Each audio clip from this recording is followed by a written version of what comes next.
Welcome to All Things Policy, a daily podcast supported by Pragati, a flagship media initiative of the Takshashila Institution. We're a bunch of policy nerds based in Bengaluru, and we like to bring a fresh perspective to Indian affairs and an Indian perspective to global affairs. So grab a cup of coffee, sit back, and join us for today's chat.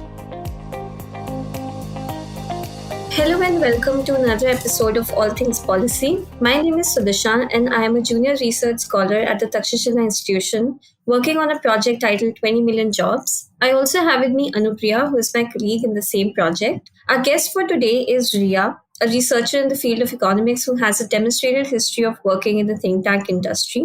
Ria is currently working as an independent development consultant and researcher and is also an incoming MPhil student at the University of Cambridge. Her work experience also spans several well-known organizations such as the Observer Research Foundation, the Office of Honorable Member of Parliament Gaurav Gogoi, Center for Policy Analysis, among others. Today, we have invited Ria on this podcast to discuss in detail her paper on gender and gig jobs. In this paper, Ria scrutinizes gig jobs platforms from gendered lens and outlines the gaps that bar women's inclusion in gig work and provides helpful recommendation. Hi, Ria and Nanu. Welcome to the podcast. Hi, thank you so much. As always, fun to be joining you, Sudisha, and hi, Ria. Hi, I'm very excited to be here.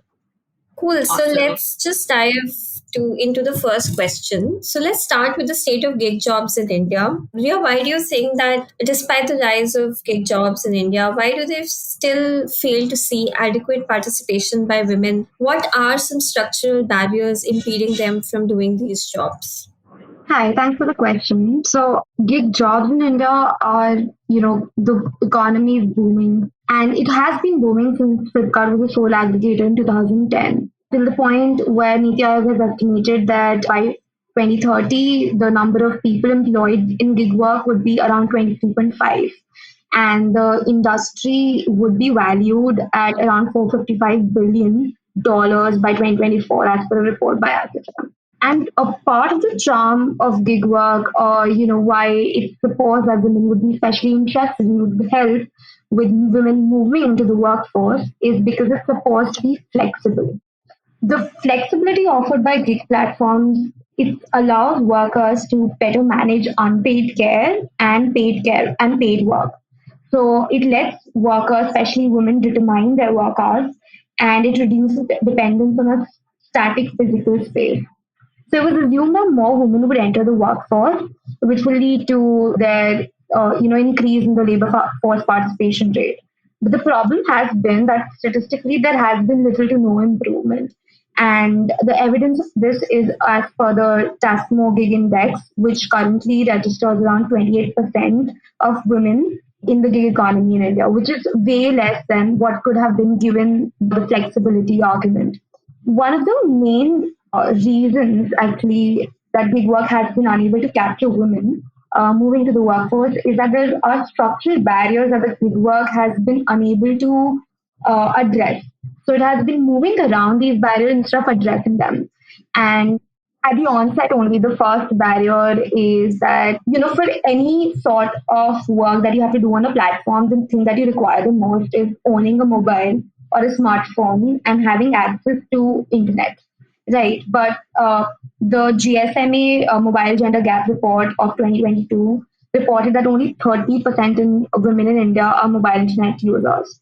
And weirdly, the reason is that owning mobiles and using the internet has certain socio-cultural restrictions to it, to the point where a Khap Panchayat at one point banned women from using phones. And indeed, in this report as well, family not supporting women to own a mobile phone as well as use the internet is the main reason why women don't own a mobile phone. So that's one of the biggest barriers, right? That there is an unequal access to digital technologies, which of course would not let you move into the gig work.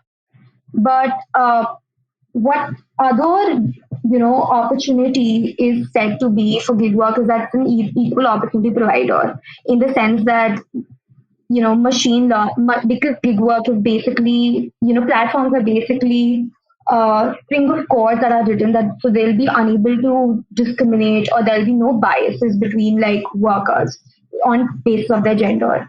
But the thing is that all these codes are written by humans, and AI, of course, learns our behavior, and it just works according to how we would choose workers. So for instance, if there's a historically masculine job, for instance, carpentry or plumbing, then the algorithm of a platform would show the customer only men who might be the service providers instead of listing down women. And that's because as customers, we have often only chosen men for those jobs.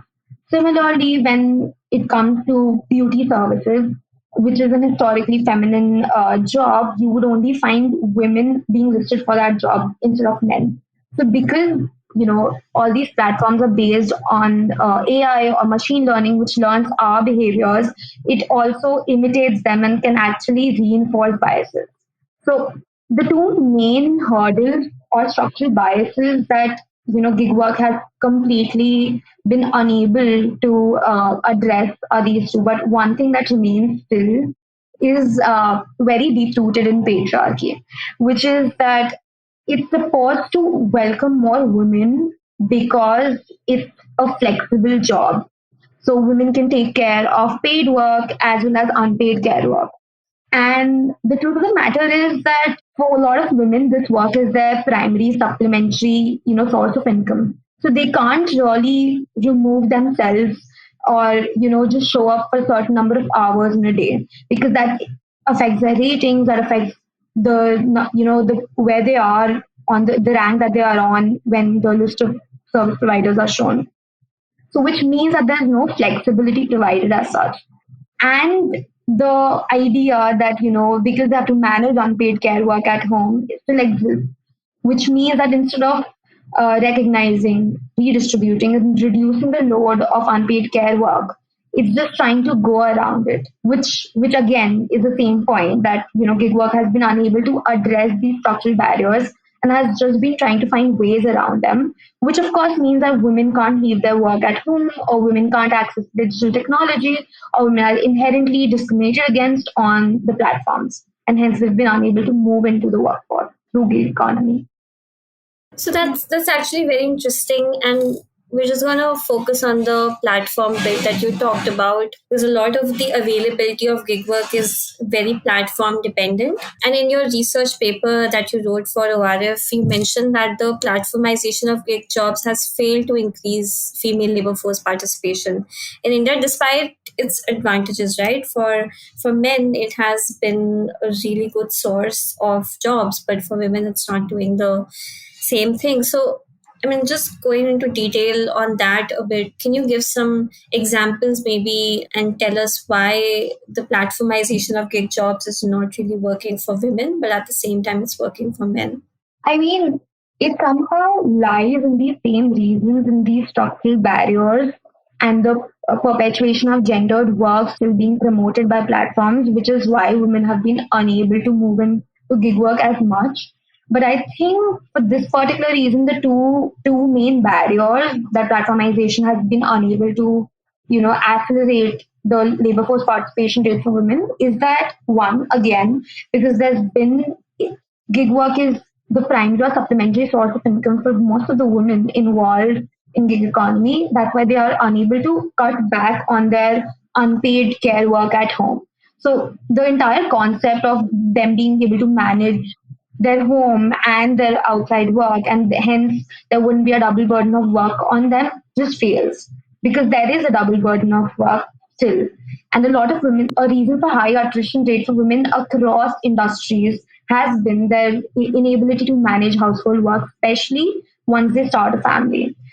What you'll also notice about gig economy is that despite there being a very structured way of income coming in, there's still a pay gap that persists. So according to this report by TeamLease for delivery executives, across India, there's at least an 8 to 10% difference in the pay that women and men delivery executives receive. One more reason actually is that none of these platforms warranty safety for women. And it's not in terms of just physical safety, but also digital safety. I think the pandemic was a great example that showcased how, assault against women in homes and outside have been on a rampant rise. and there needs to be a substantial legislature effort at controlling that. The problem, the good thing about employers who employ women is that there are, proper legislatures like the Sexual Assault Act, which guarantee that women would be safe at least in the workplace. But for women traveling from places to places to perform their services, that safety is not warranted.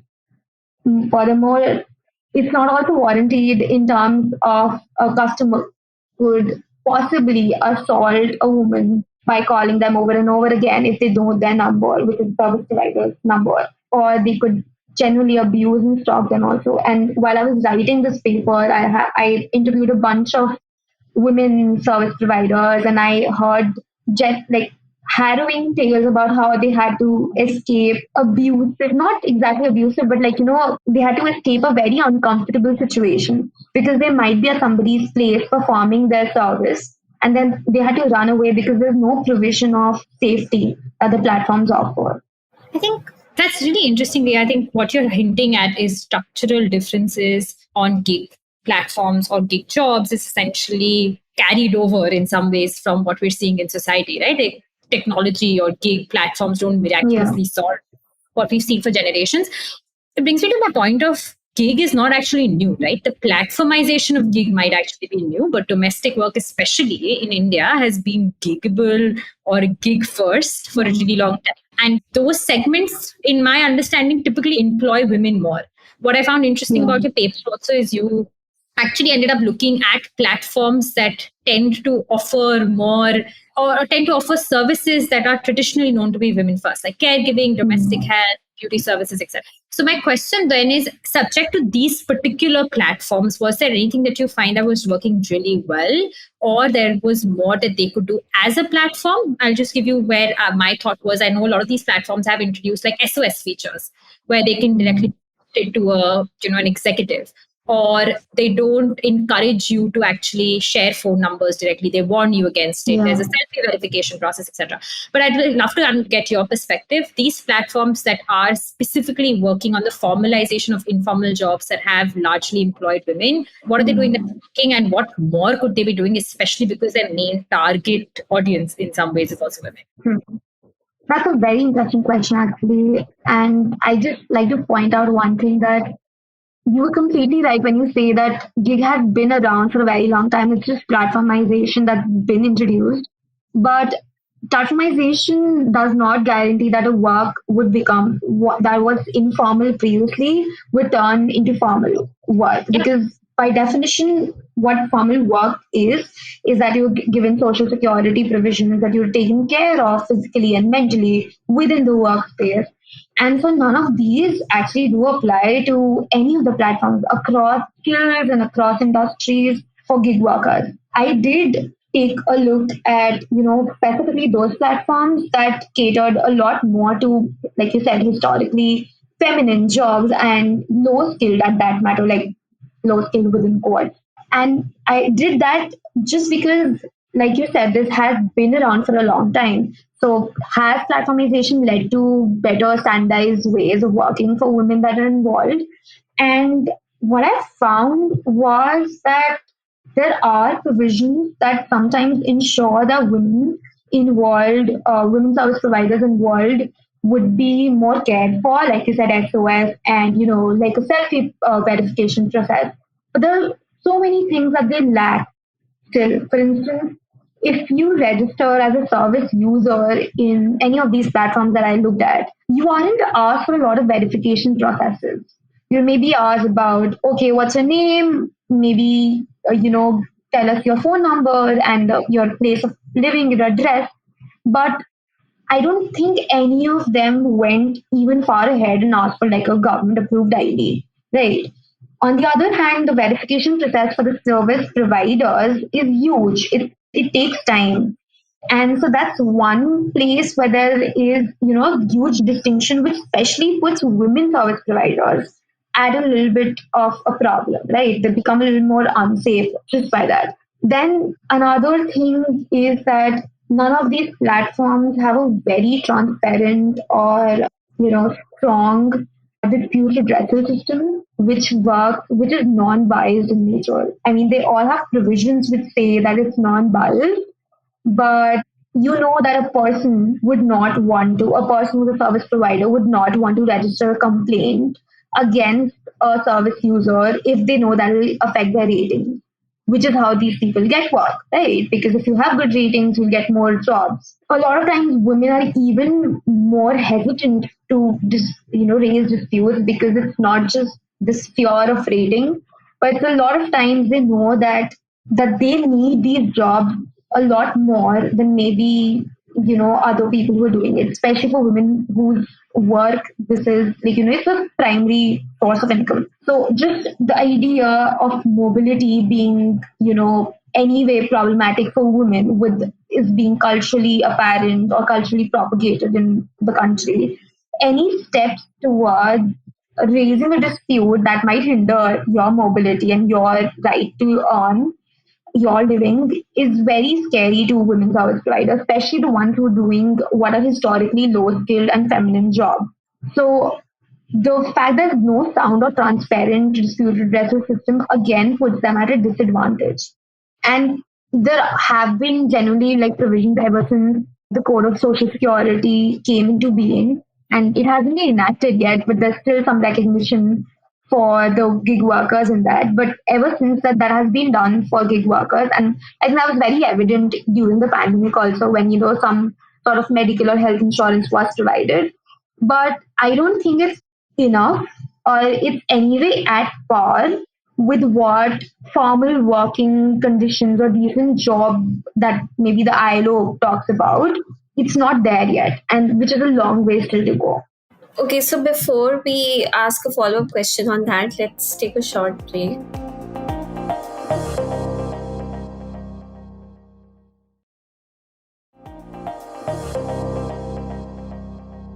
Okay, we're back. Yeah, based on what you just answered, can you highlight how white collar jobs are better than gig jobs? And can you imagine a scenario where if some of the problems that you highlighted go away with time, gig jobs can be better than white collar jobs? Do you think that despite some of the improvements that can be implemented in the future, white collar jobs will still continue to be more appealing than gig jobs? I would like to hear your take on that.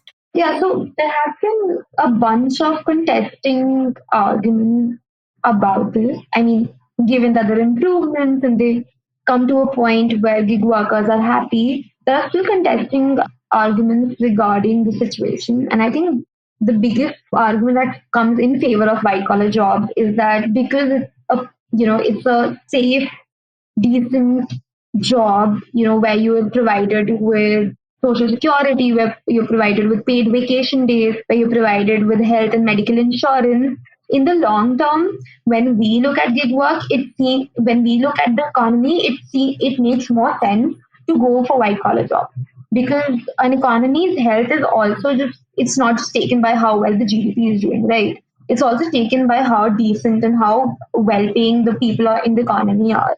And it is supposed that people who are working in white collar jobs or even blue collar jobs that have like proper formal contracts are much better than ones that are informal. And at the moment, gig work is very at par with informal jobs. And in fact, there's a report which stated that almost 81% of the corporations in India are already using one or two gig workers in like every single organizational division that they have, which means that there has been a trend towards this movement away from white collar to gig jobs.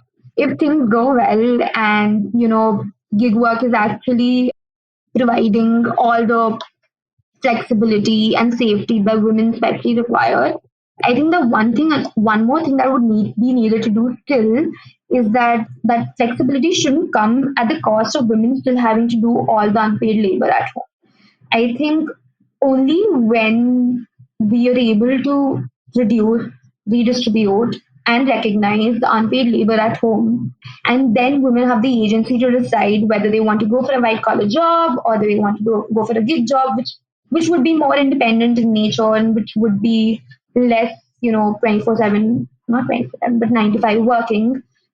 that's the point when we can still compete both these things. And then I think it'd be very individualistic in nature. But so far it just seems that white collar jobs, or at least something imitating white collar jobs, is what we should go for. That's an interesting point. I actually want to pick your brain a little bit more on that, Ria, because the fact of the matter remains it's not like we've done amazingly well on female labor force participation in white collar jobs either, right? So something must give. And the way that I see, at least, or gig jobs are traditionally defined, indicate, or there are factors that indicate that they might be better suited for women, like flexibility, the ability to choose what you want to do, how you want to do it, when you want to do it, etc. Right? So traditionally, these are factors that we've always linked with better outcomes for women. But as you said, just because that's the way, that's traditionally how gig jobs are done, the current implementation may be lacking. Leading me to my question, I found your report very interesting because you proposed a classification of workers that was similar to the UK, I believe, where there's almost like a balancing act between a gig worker or a completely independent contractor and a traditional white collar worker. I also came across a report by the Mercatus Center, which argues that the implications of policies that are trying to reclassify workers that are independent in nature to full-time or white-collar or traditional workers is actually going to have unintended consequences on women, because they will actually be more limiting for women, given that they take away traditional ideas of gig-like flexibility. I'd love to get your thoughts on how this new methodology that you're proposing actually works better. And maybe you can talk a little bit more about what are different ways for us to look at it instead of in the traditional lens that we're looking at it right now, which is all gig or all traditional. Is there a world where we can have a happy medium, perhaps portable benefits or something of that sort? No, that was a great question actually. Yeah, so the thing is, if you do define all gig workers as employees, there'll be repercussions that might not have been, unintended consequences. And of course, the flexibility proportion, however small it might be, would be affected. Uh, and it makes sense that from the short term, at least, we're at the point where gig work has gained all those other things that we need for it to gain, for women to have that provision and decide if they want, at least in the short term, it makes sense for them to like decide where they want to go for. But the thing is, the methodology that I'm suggesting actually doesn't delve into this binary. It creates three categories, and that's the one that UK is following, in which there's an independent or self-employed worker, then there is a worker, and then there's an employee, right? So a self-employed person is maybe somebody who has a small, small store, small grocery store or something like that. And an employee is somebody who gets the range of benefits from the employer that they're working for. The worker, which is a middle category between these two binaries, is one whose categories or whose work fall a lot in the same way like gig work falls. So uh, it defines those people that are working for a certain employer for a large number of hours, but who the work that they're doing, if they don't do that, the employer would be affected. And because of this, because it's associated with a certain worker for quite number of hours, and they're not able to take other work because of that, maybe because there's legislative provision in their contract, because of that, maybe, or because they're just unable to do other things that normally a gig worker might. In that case, then that this middle category would be employed on the workers.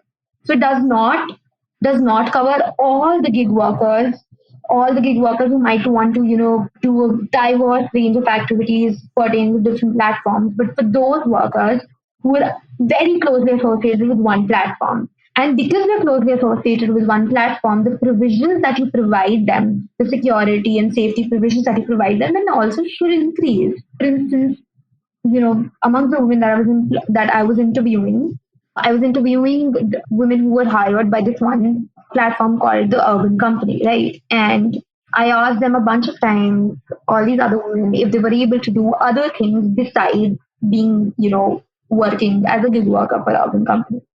And they did showcase some interest about wanting to also go for individual contracts or on a personal basis to somebody else's house and provide beauty jobs for them.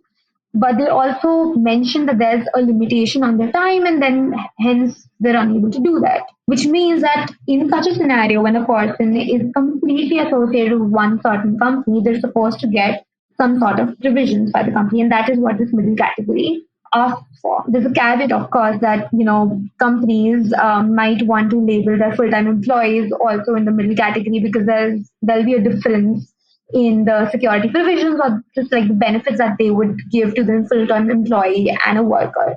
And so that's where maybe the civil society, or whenever hopefully we make a legislature like this, we have to think about.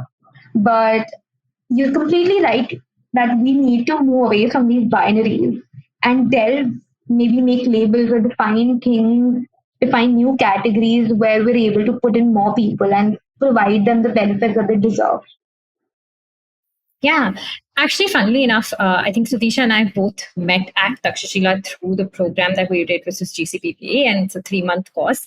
My final assignment was on gig work and benefits. Oh, they make us do like a final assignment. Thank you, team, for that, which is very useful for this podcast.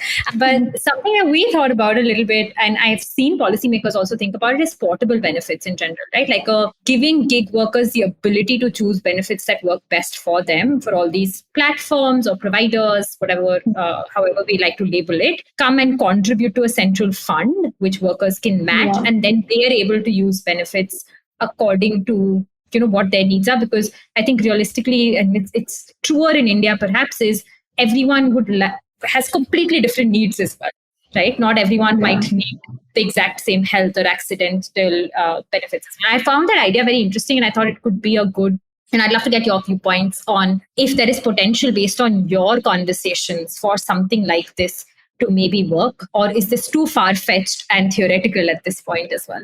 No, I think actually India has been doing that in some regard.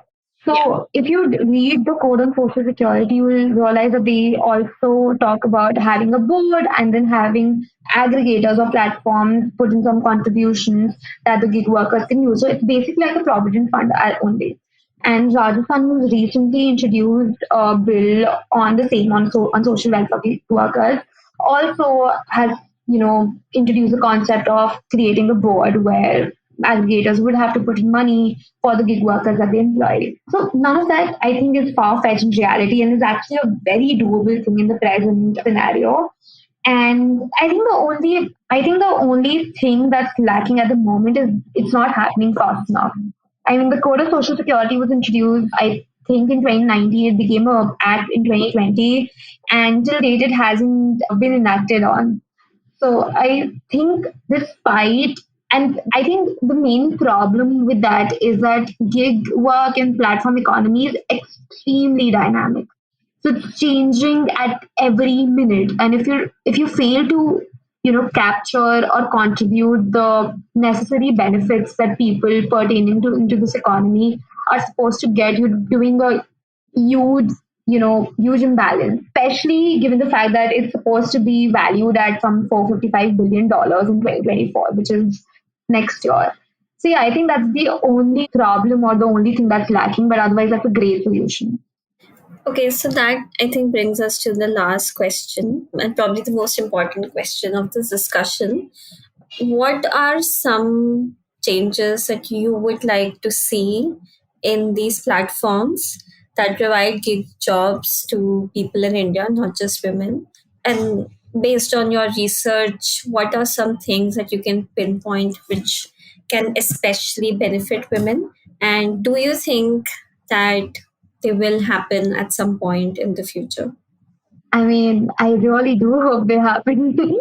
But yeah, fingers crossed for that. As for the other questions, I think 2 points that I raised earlier. One is about having a sound dispute redressal system where you give both the parties involved, which is the service user and service provider, enough space, and you do not have this idea that there'll be repercussions based on service users' arguments on the service provider. I think that's a very important thing, to have a safe dispute redressal system. Luckily, I think that at least in Rajasthan, that's happening with the new bill that they've powers they're talking about. I think there's a provision for grievance redressal in that. The other point I raised earlier, actually, I think that Anupriya had raised earlier, was on an SOS button. I think that's also still lacking in a lot of platforms, especially for the ones that cater to house care or just like very what often seen as low skill work, and which also employ a lot more women than men.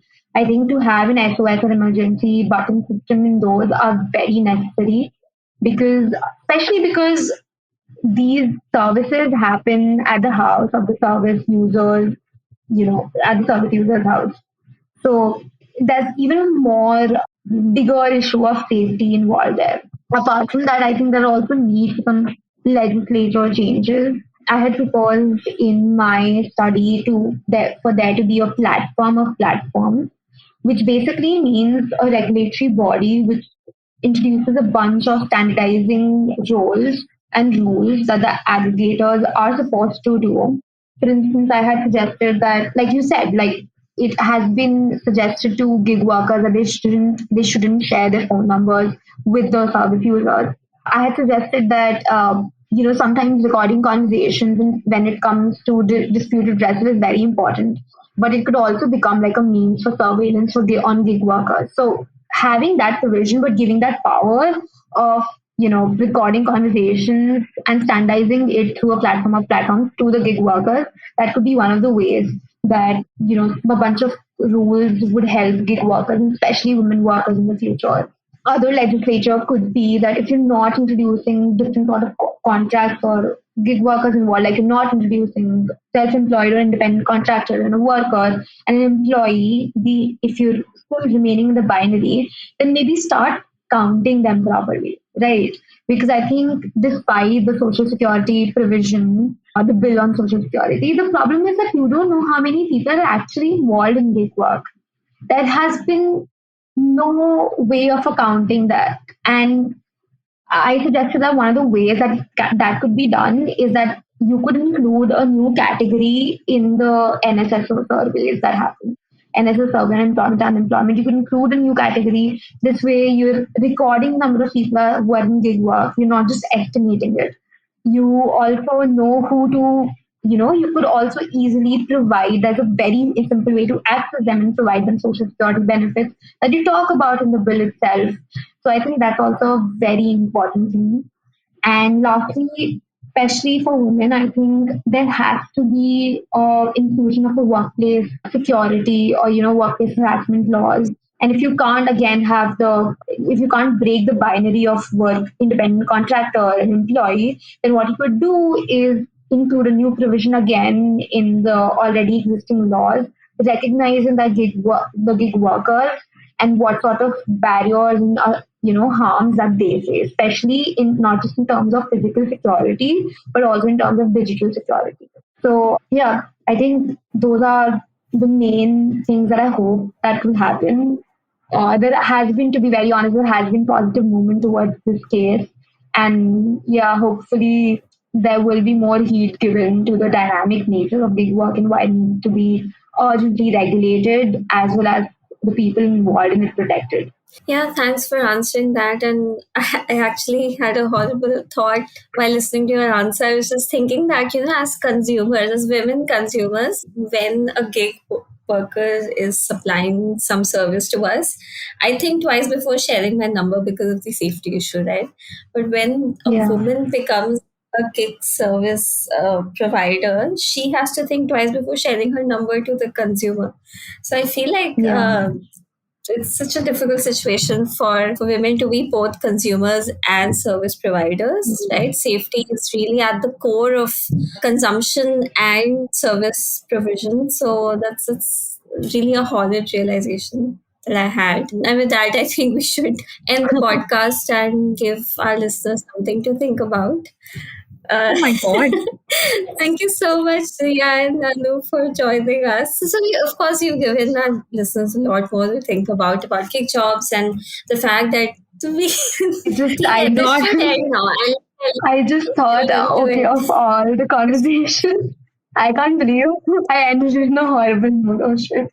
To be honest, no, let's be real. Okay. I think the biggest takeaway that I have from all of this is it doesn't matter. Like, gig is not new, and these safety concerns have existed forever, right? So Exactly. I think it's on us, incumbent on us to do more, regardless of the fact that it is now technology first. Ideally, great technology is a disruptor, right? It creates fundamental change. So I think it's not enough for it to just recreate more of the normal. We're seeing, Ria, to your point, we're seeing some of some movement, some adaptation. But of course, like you said, there is urgency that is needed. There is urgency from the policy perspective as well. And more importantly, every time I do a podcast or think about or read about women in the workforce, it just makes me sad, like to Sudisha's point, because structural changes are needed. And that's the realization and the conclusion we always come to is no matter the path you take, informal, formal, technology, not technology, white collar gig, whatever you might say, the need for structural change doesn't go away. And that's the key, right? Like what everyone should be thinking about is once you create structural change, all of these problems actually go away. Yeah. So hopefully not a horrid thought to end the podcast on. Go on, Ria. No, I was just saying that that's actually very true, and that's the entire point, right? Gig work is not going to stop. It's not going to stop rising. It's going to go and it's going to rise. It's going to peak. All of that is going to happen. Problem still remains that it's going around all the structural barriers that exist for women and have been existing for women. So until unless it's able to address that, until unless it creates not just a societal change where we're not just reducing the burden of unpaid care work on women, but we're also giving them more agency in terms of mobility and deciding what to do. I think, and that of course goes to all the industries and not just gig work, but becomes more important in gig work because, like I said, it's like rising exponentially, and because it's not very well regulated, so it creates a lot of loopholes where security and safety become a huge problematic issue. Yeah, I know we're at the tail end of it, but I just what you said in the end, I think my thought on why it's even more important we think about it in context of gig work is because of the opportunity it presents.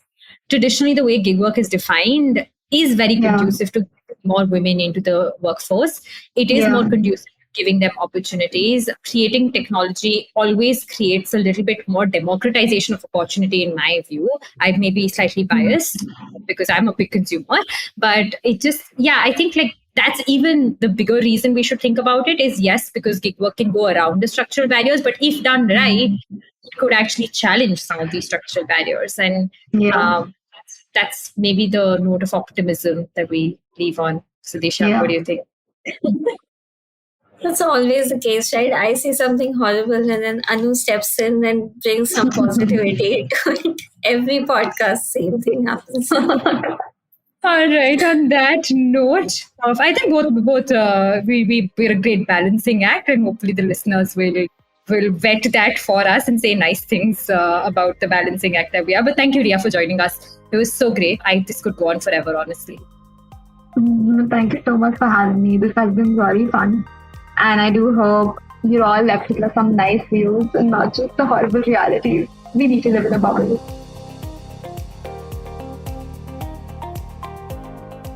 If you liked our show, don't forget to check out other interesting podcasts on the IVM network. You can tune into them on the IVM Podcast app, ivmpodcast.com, or wherever you listen to your podcasts. You can also follow IVM on social media. The handle is @IVM Podcasts on Twitter, Facebook, and Instagram. And hey, if you'd like to dive into Takshashila's research on technology, strategy, and economic affairs, check us out at our Twitter handle @TakshashilaINST or our website takshashila.org.in.